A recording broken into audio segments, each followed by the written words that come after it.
and a vacation turns into a nightmare for a family from Delaware. Two parents and their teenage sons became deathly ill after allegedly being exposed to some pesticides. Michelle Sigona is here with details.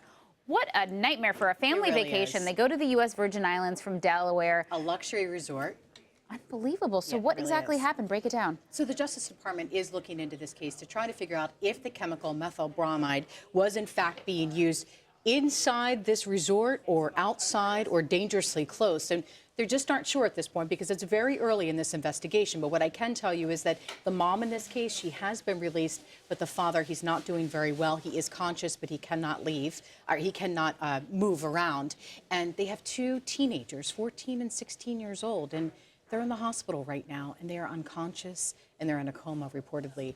And so this And they had seizures from being exposed to this pesticide? From being exposed. And, you know, according to what we've learned is that there were some possible traces of it inside of the resort. So at this point, there is a massive investigation underway. So how commonly is this pesticide used? And it's legal, so that might impact the investigation. It is legal. And, you know, this is something that really is used to treat pests, weeds, rodents, a lot in, you know, a lot through soils in a lot of farmlands by a professional. This is something that, of course, is used by a professional. It's colorless, it's odorless. You cannot tell that it's there.